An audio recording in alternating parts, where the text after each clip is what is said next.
Tere tulemast kuulama ja vaatama saadet Ekspert eetris. Mina olen Katariina Mürk ja minuga on täna siin Haridusteaduste Instituudi külalisteadur Kati Aus ja koolipsühholoogia professor Eve Kikas. Tervist! Tere! Aasta lõpuga paratamatult tekib vanematel ja õpetajatel selline tunne, et vanematel siis mis hinded minu lapsed said ja õpetajatel mis hinded ma neile panen. Aga mul on tunne, et see teema on ajas alati selliseks kuumaks läinud. Sellega ma sooviksingi alustada, mis vahe on siis hindamisel ja hinnete panemisel? Alustaks siis hindamisest. Nii nagu ka Haridusministeeriumi kodulehel on kirjas, hindamine on informatsiooni kogumine, selle analüüsimine ja kindlasti selle analüüsi sisse käib ka võrdlemine. Ja hindamist on mõtet teha siis, kui selle tulemusega midagi peale hakatakse. Ehk siis hindamisest edasi peaks tegema midagi, et last tema arengus toetada.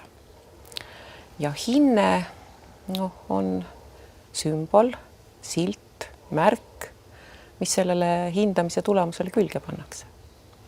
Aga kui ma lähen ajas siis tagasi, et kui lapsed esimest korda siin Eestis näiteks kooli läksid, kas nad said pigem neid numbrilisi hindeid või öeldi, et nüüd harjuta veel näiteks liitmist, lahutamist ja lugemist? No mina ei oska öelda, mis oli sajand tagasi. Aga mina oskan öelda, mis oli siis, kui mina kooli läksin. Loomulikult saime me hindeid. Aga ajad olid ka selles mõttes teistsugused, et õppimist käsitletigi teistmoodi. Et mitte ainult hinded ei toetanud või ei aidanud või ei kuidas siis sundinud meid õppima, vaid oli täiesti tavaline, et lapsi pandi nurka, anti kõrvakiil ja nii edasi. Ehk siis neid väliseid motiveerimise viise oli siis päris palju.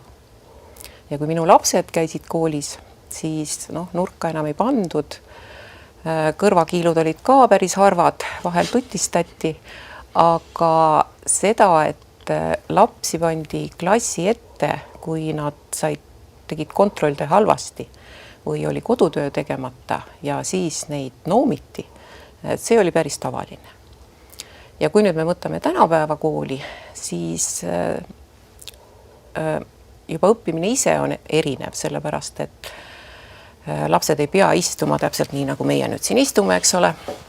On grupitööd, keegi ei mõtle enam, et last võiks kuidagi füüsiliselt või vaimselt karistada. On erinevad viisid õppimiseks, aga millegipärast need hinded on jäänud.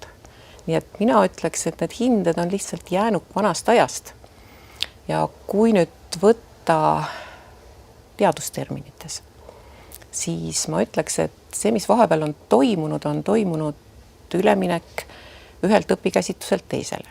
Ja see vanasti varasem õpikäsitus oli nii-öelda behavioristlik, õpetajakeskne, kus idee poolest oligi õpetamine on see, et õpetaja paneb teadmisi lastele nii-öelda pähe ja motiveerib siis kuidagi väliselt. Nii et hinded behavioristliku käsitluse järgi on selle õpetamiskäsitluse osa. Nüüd tänapäeval, kui me räägime konstruktivistlikust õpikäsitlusest, ehk sellest, et lapsed ise konstrueerivad oma teadmisi, õpetajad ei saa teadmisi pähe panna. Ja selleks, et last toetada, tuleks tegelikult lähtuda sellest, mida laps juba teab, kuidas ta teab. Ja siin tuleb mängu teistsugune hindamine. Siin tuleb see, et tõepoolest kogutakse informatsiooni selle kohta, mida laps teab ja sealt minnakse edasi. Ja kui alguses teeb seda õpetaja, siis aja jooksul hakkab seda üha rohkem laps tegema, sest et me räägime ju ka ennastjuhtiva õppija arengu toetamisest. Nii et tegelikult mõnel määral võiks öelda, et Eesti kool on ühelt poolt ajas kinni jäänud, et mingil määral me oleme edasi läinud. Me saame aru, et need grupitööd arendavad seda last, aga tegelikult nagu ütlesite, enam ei tutista, aga see hinne on siis natuke samamoodi määrav, aga Haridus- ja Teadusministeerium plaanib natuke seda ideed parandada aastaks 2035, siis algklassid ei peaks saadma neid numbreid või eristavat hindamist siis, et nad peaksidki seda tagasisidet saama. Aga mida me tegelikult selle olukorraga lahendama, et mida need lapsed ise siis nüüd tundma peaks ja oskama peaks, kui see süsteem tekib? Ma just mõtlen, et see, mida Eve praegu rääkis, et me oleme üritanud liikuda selliselt behavioristlikult Beats-Brannick süsteemilt edasi ennastjuhtiva õppija kujundamisele pikka aega, aga me oleme jätnud mingid asjad muutmata. Ja üks nendest süsteemidest päris kindlasti, mis on jäänud ajale jalgu, ongi see hindamine. Me ei ole piisavalt mõtelnud selle peale, mis asi see hindamine on, mis asi on hinnete panemine, mis asi on hindamine. Ja üks asi, mis võib-olla on huvitav siia veel lisada sellele Eve selgitustele, on see, et kui mõtelda, siis hinded ei tekkinud üldse selliselt läbimõeldult, nii et tuli hulk teadlasi kokku ja mõtles, et mis oleks laste arengule parem, et hakkame kasutama numbrilisi hindeid. See üldse niimoodi ei tekkinud, et tekkis puhtalt sellest vajadusest, et kiiresti ära jaotada õpilased, et neid omavahel võrrelda, et vaadata, kes saab edasi, kes ei pääse edasi ja nii edasi. Ehk siis numbrilised hinded tekkisid täiesti teistsugusel eesmärgil, kui me neid praegu kasutame. Ja aja jooksul siis hinnete panemise puhul märgati, et nad mõjutavad käitumist, ehk siis see motiveerimise aspekt tuli hinnetele juurde ja see on selline hästi lühiajaline, aga samas hästi tõhus meetod inimest tööle kupatada nii-öelda. Ja siis ma usun, et selle käigus ta muutus järjest nagu atraktiivsemaks. Ehk siis ta justkui tegi mingeid tööülesandeid lihtsamaks. Aga nüüd, kui me mõtleme, et mida me praegu tahame koolis saavutada, siis need hinded teevad meie tööd keerulisemaks. Ehk siis, kui sa kasutad numbrilisi hindeid õpetajana, siis sa pead võitlema asjadega, millega sa ei peaks võitlema, kui sa numbriliste hinnetega laste õpimotivatsiooni ära ei tapa. Ja selles suhtes mina jälle arvan, et see on väga hea uudis, et Haridusministeerium on selle asja ette võtnud. Ja on ka hea, et lähme tasakesti, siis lähme tasakesti esimestest klassidest. Samas teades, et Põhjamaades näiteks lükatakse numbrilist hindamist edasi nii kaua kui võimalik, sellepärast et hindamine on reastamiseks. Tagasiside, õppimise toetamine, dialoog klassiruumis, see on õppimise toetamine. Hinded ei ole õppimise toetamiseks välja mõeldud. Ja lükatakse seda Põhjamaades ka edasi võimalikult pikalt, sellepärast et esimestes klassides laps ei saa üldse aru, mida see hinne tähendab. Ta seob selle hästi tugevalt enda minapildiga, ta hakkab enda väärtust selle järgi kujundama, kas ma olen hea või olen halb ja keskendumine, fookus läheb kohe ära sellelt, et midagi uut õppida, vaid pigem sellele, et kas ma olen piisavalt hea. Ja see fookus on juba täiesti vales kohas nii-öelda selle jaoks, mida me mõtleme, et me tahame saavutada koolis. Ja Põhjamaades tegelikult öeldaksegi, et nii kaua kui võimalik tegeleme parem õppimisega. Ja kui tõesti enam ei saa, et me peame hakkama lapsi selekteerima, et need numbrilised sellised võrdlusalused peavad mängu tulema, et teeme seda siis, kui lapsed juba oskavad õppida ja saavad aru, kes nad ise on. Aga see ei juhtu esimestes klassides, et selleks tegelikult läheb rohkem aega. Aga mul on hea meel, et vähemalt esimestes klassides siis proovime teistmoodi. Mina võib-olla lisaks seda, et lisaks selekteerimisele ikkagi hinded lühiajaliselt mõjuvad väga hästi. Sest see on behavioristlikult, kui ikka karud pannakse tantsima välise tasustamisega, siis lapsed pannakse õppima ka. Ja selles mõttes see lühiajaline mõju on niivõrd tugev, et sellest hoiavad kinni lapsevanemad kui õpetajad ja lapsed ise. Ja võib-olla ma lisaks ka seda, et mulle ka meeldib väga, et on esimesed klassid ja et on 10 aastat aega nüüd õpetajate koolitamiseks. Aga lisaks võib-olla lapsepsühholoogi poolt, et miks siis ei ole hea just nimelt noortele lastele, väikestele lastele neid hindeid panna. Sest nagu ma ütlesin, hinne on märk või silt, mis tähendab midagi. Õpetaja hindab, saab mingi tulemuse, kas teeb kontrolltöö või mida iganes, ja siis paneb selle märgi. See tähendab, et siin on mitu võrdlust. Esiteks võrdlus sellega, kui hästi see kontrolltöö läks, kui palju laps õigeid vastuseid andis ja nii edasi. Ja siis veel mingi hinne, mis ei ole, ta on väga tugevalt seotud sellega, mida laps tegi, aga mitte otseselt ja mitte üheselt, sest hindes kajastub ka palju rohkemat, kui me kasutame teda motiveerimiseks ja nii edasi. Ja laps ei ole võimeline niisugusteks võrdlusteks. Tema jaoks siis, kui see hinne tuleb, siis see ongi, et ahaa, mina olen 3-line, mina olen 4-line, mina olen 5-line. Ta põhimõtteliselt oma arenguliste iseärasuste tõttu ei saa aru, mida see tähendab. Ja siis ongi lihtsam võtta, et on hinne, ma olen selline. Ja samas, miks me ei saa, tähendab, ühesõnaga lastel ei ole hindeid vaja, et öeldakse küll, et lapsed väga tahavad viitesid ja tahavad naerunägusid, aga see on lihtsalt see, mida neile pakutakse ja see muutub neile nagu natuke narkootikumiks, et loomulikult nad tahavad seda, aga see ei ole neile kasulik ja lapsed, kui nad ei saa hindeid, ükski laps ei hakka nõudma hindeid, kui nad ei ole sellises süsteemis. Aga meil on lapsevanemad, kes vajavad infot, et see on ka üks põhjus, miks me oleme tõenäoliselt hinnetest numbrilistest hinnetest nii kõvasti kinni hoidnud, et lapsevanemad vajavad infot.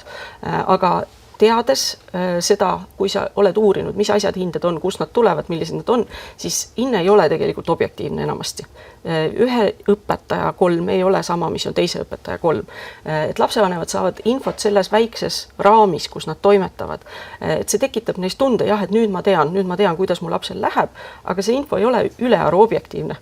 Et mõnes mõttes jällegi tasub seda diskussiooni pidada laiemalt, et ka lapsevanemad saaksid aru, et need hinded ei ole tegelikult need, mis on lapsele abistavad ja ka temale lapsevanemana.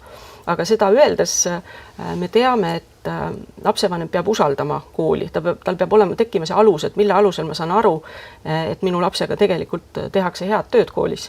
Et kui meie nüüd ütleme, et need ei ole hinded, et palun teeme nii, et need ei oleks hinded, siis need peavad olema mingid muud asjad, et lapsevanemal tekiks usaldus. Aga see on juba see, milleks siis saab valmistuda nii-öelda, et 10 aastat enne, kui see päriselt see muudatus tuleb. Et kuidas suhelda lapsevanematega, kuidas selgitada, mis koolis toimub ja kuidas ka õpetajad päriselt siis ilma hinneteta tõesti toetaksid õppijaid õppimises. No ma saan aru, et hinnete pärast pingutamisel ja päriselt teema mõistmisel on suur erinevus. Aga kui oletame, on mingi aine, mis mind absoluutselt ei huvita ja ma olen nõus selle endale selgeks tegema selleks, et ma saaksin märgikirja, et ma olen tubli tüdruk. Seega, kuidas need lapsed, kes näiteks tunnevadki praegu, mind absoluutselt ei huvita keemia, kuidas me saame ta keemiat õppima, kui ta saab tagasisideks, et harjuta natuke veel, sest see ei ole ju läbi kukkunud. Miks ma veel harjutan, kui mind ei huvita? See on nii huvitav mõttekäik, hästi sage mõttekäik. Ja kui sa nüüd mõtled, et kui sind keemia tõesti ei huvita ja sa teed ainult märgi pärast selle endale selgeks, ja sellest kasu niikuinii ei ole. Sa ei lähe edasi keemiat õppima. Sa ei vali erialasid, kus on vaja keemiat.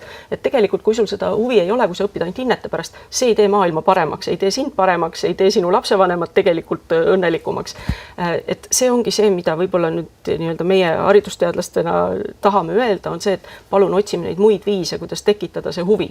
Tekitada huvi sinna maale, et näiteks igast lapsest ei pea saama keemikut. Küll aga võiks ta aru saada kõige olulisematest, baasilisematest asjadest igas valdkonnas. Ja selleks ei ole hindeid vaja, vaid selleks on vaja tegelikult selliseid ülesandeid, sellist klassiruumi, sellist suhet õpetajaga, et iga õpilane tuleks sinna ruumi ja tahaks tegeleda keemiaga. Hinded ei ole see asi, mis paneb päriselt asjadest aru saama. Ehkki meile võib see niimoodi tunduda. Täpselt sellepärast ka, mida Eve ütles, et hinded lühiajaliselt justkui panevad inimesed tööle. Aga see, kuidas nad inimesed tööle panevad, enamasti ei ole kõige tõhusam. No ja kui oli juttu sellest tüdrukust või õppijast, kes tahtis olla hea õppija ja väga hästi toime tulla, siis ma arvan, et väga suur probleem põhikooli lõpus ongi nende õpilastega, kes püüavadki igas aines saada neid maksimumhindeid. Aga see käib millegi arvelt. See käib psüühika, psühholoogia arvelt. Kui me mõtleme depressioonile, stressile, mis koolilastel on, ei pea olema igas aines kõige parem. Aga see mõtteviis, et ma tahan, ma pean, et see on suuresti seotud hinnetega. Et kui neid ei oleks, siis võib-olla mõtestatakse teistmoodi. Et tõepoolest, mina saan ka aru, et kui minule ei meeldinud ajalugu, okei, ma õpin selle ära. Miinimumi, teen ära. Aga miks ma pean neid arve pähe õppima? Ma ei saanud sellest kunagi aru. Aga kui näiteks on vanema generatsiooni õpetaja, kes peab ka nüüd selle uue teemaga, uue meetodiga kaasa minema, aga tema on elanud läbi selle, et tutistatigi koolis.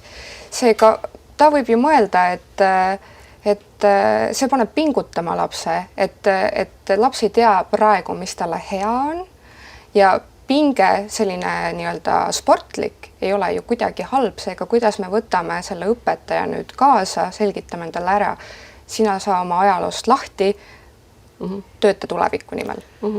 Siin ma ütleks kohe ära, et ei tohi öelda, et vanema generatsiooni õpetajad võivad olla väga uuendusmeelsed, et see, või mis sa tahtsid seda sama öelda? Ei, ma ei tahtnud sama, ma tahtsin natuke sinu juttu sisse juhatada. No juhata.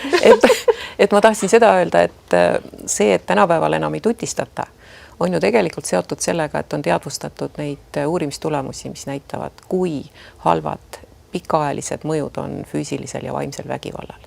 Aga samavõrra praegu on tehtud ju uurimusi, mis näitavad hinnete mõjust ja seda teab Kati. Jah, just. Et me oleme lihtsalt vaikselt nihkume sinna poole. Et teadus on see, mis tuleb jällegi nii-öelda teed näitama, tahame või taha, et uuringud näitavad, et hinnetel on negatiivne mõju ja see, kui üks õpetaja oma kogemuse pinnalt näiteks arvab, et tutistamine on hea või hinded on head, sest mina õppisin nii ja mina olin ju tubli tüdruk, siis see tegelikult ei ole piisav õigustus niimoodi käituda, kui uurimustulemused näitavad risti vastupidist. Et see on see teaduspõhisuse toomine haridusse, et seda me peame lihtsalt jätkama. Aga selge on see, et ei saa öelda nüüd, et vanema generatsiooni õpetajad, et on väga palju õpetajaid, kes on töötanud 20 aastat, 25 aastat koolis ja on just nimelt näinud, et see hinnete süsteem ei tööta. Et see ei ole see, mida nemad tahaksid rakendada, et selleks, et õpilastega päriselt koos õppida. Et paljud on just selles vanuses, kes tunnevad, et nüüd lõpuks ma saan hakata teistele rääkima, mida ma tegelikult ammu olen arvanud ja tahtnud teha teisiti. Ja on väga palju noori õpetajaid, kes tulevad ka ikkagi samast süsteemist, kes on just täpselt sidunud oma eneseväärikuse hinnete külge ja jätkavad sellega nüüd, et nendega on tegelikult mõnes mõttes isegi raskem ja keerulisem, sest neil ei ole veel seda päris õiget kogemust, aga nad usuvad siiralt selle sisse, et kui minu väärtus, inimese väärtus sõltub sellest, kui häid hindeid sa saad, siis ta võtab selle kaasa oma klassiruumi ja hakkab sama tegelikult üle kandma ka oma õpilaste peale. See, kes saab matemaatikas 5, on väärtuslik, see, kes ei saa, ei ole nii väärtuslik. Et selles suhtes on see õpetajaõpe on alati selline suur teadvustamise teema. Et teadvusta oma uskumusi, too need asjad, mis on sul täiesti alateadlikult sees sinu enda kogemusest, toome nad välja, vaatame, mida teadus praegu ütleb ja vaatame, et kas sa siis mõtled ümber ja kas sa hakkad teisiti aru saama asjadest. Et see töö lihtsalt jätkub. No see töö jätkub, aga seal on ka teine point, et tegelikult hinnetega manipuleerimine on väga lihtne. Aga see 10 aastat peaks tähendama seda, et 10 aastat koolitatakse õpetajaid, ka neid noori õpetajaid, sest et sageli nad lähevad hinnete peale, sest nad teistmoodi ei oska. Ja võib-olla siin ongi hea ära öelda ka see, et mis jälle esimene asi, mis diskussioonis tuleb, et kui me võtame numbrilised hinded ära, siis õpetaja peab justkui kohutavalt palju hakkama kirjalikku tagasisidet kellelegi andma. See ei ole üldse nii, et alternatiivid hindele, numbrilisele hindele ei ole kirjalik tagasiside, ei ole traktaadid. See absoluutselt ei toeta ei õppijat ega õpetajat. Tegelikult lihtsalt kogu see õppeprotsess klassiruumis muutub teistsuguseks. Et õpetaja ja õpilase vahel peaks toimuma klassiruumis väga palju rohkem sisulist arutelu, sisulist arusaamist, mida me juba oskame, mida me veel ei oska, mis harjutusi oleks vaja selleks, et edasi liikuda. Et õpetaja leiaks ka pärast aega selleks, et mitte lihtsalt kontrolltöid parandada ja hindeid välja laduda, leiaks päriselt aega selleks, et koguda infot nii-öelda ülesannete teel, ülesannete lahendamise edukuse pinnalt, et ahah, seda me juba oskame, seda me ei oska, mõtleme nüüd koos, kui me seda ei oska, kas meil oleks kasulik sellist harjutust teha? Olgu, teeme mingi sellise harjutuse, et õpetajal jääks rohkem aega ka selle kogutud info pinnalt oma õpetamistegevust muuta. Et mida ka uurimused ütlevad, et suur osa õpetaja ajast kulubki kontrollimisele, tööde kontrollimisele ja nii-öelda tagasisidestamisele. Aga õpetaja ei leia aega, et oma õpetamist muuta sellest infost lähtuvalt. Ja see on ka meil ilusasti juba tegelikult olemas meie põhikooli gümnaasiumi seaduses, et laiemalt hindamise ehk info kogumise laiem eesmärk on see, et õppeprotsessis midagi muuta. Ennekõike saab muuta õpetaja. Et praegu see fookus on läinud paigast ära. No jah, ja kui me ikkagi tuletame nüüd meelde seda algklasse ja hinded ära, et see on väga hea ka selles mõttes, et algklassides on ju klassiõpetaja, üks õpetaja. Õpetab erinevaid aineid ja tal tõepoolest on rohkem aega õpilasi tundma õppida kui hiljem aineõpetajatel. Aga kui õpilased on harjunud sellise õpetamisviisiga, siis ma arvan, et on ka pärast põhikoolis lihtsam hinnetest loobuda. et tegelikult me praegu saame öelda, et need õpetajad, kes on niikuinii praegu üle töötanud, see on fakt. Eesti õpetajatel on väga-väga palju tööd. Et tegelikult nad saavad võib-olla isegi siis veidi lihtsamalt, et tunnis selgitatakse kõik niivõrd hästi ära, et koju ei ole vaja enam minna niimoodi rühkima ja nühkima, et tunnis saab siis nii-öelda see tagasiside selgemaks. Jah, et selles suhtes küll, et kui tunnis päriselt õpetama hakatakse, mitte et praegu meil on väga palju ka sellist õppimise õpetamise illusiooni klassiruumides endiselt. Et tehakse tööviikust harjutusi, keegi kirjutab tahvlile õiged vastused, keegi siis vaatab, kas mul olid õiged vastused, aga sellist sisulist õppimist ei pruugigi sinna sisse mahtuda väga palju. Ja see töökoormuse teema, et see on ikkagi õpetamise kvaliteedi teema suuresti. Aga mida rohkem õpetajad hakkavad ka realistlikult vaatama, et kui me nüüd rahulikult õpilastega lähme, siis seda enam saab õpetaja aru, et õpik ja tööviik ei saa dikteerida seda tempot, milles klass liigub. Ja see ei peakski niimoodi olema. Aga see meie hindamise ja kontrollimise nagu selline kultuur või harjumus on tegelikult viinud ka sinna, et me endiselt koolides näemegi olukordi, kus õpetaja tunneb, et õpik dikteerib või töövihik dikteerib töötempo. See on absurd, see on täielik absurd. Aga ma arvan, et see on selle sama süsteemi osa, et kui me hakkame seda aikselt altpoolt nagu nii-öelda lammutama, siis tegelikult õpetajatel avaneb ka võimalus näha, et mis võimalused neil tegelikult on õpilaste õppimise toetamiseks ja päriselt arusaamiseks, kus õppijad on ja kuhu nad edasi võiksid liikuda. Aga see võtab aega ja õppimist. Aitäh sulle, Kati, aitäh sulle, Eve ja aitäh ka sulle, kallis vaataja. Meie kohtume sinuga juba järgmises saates.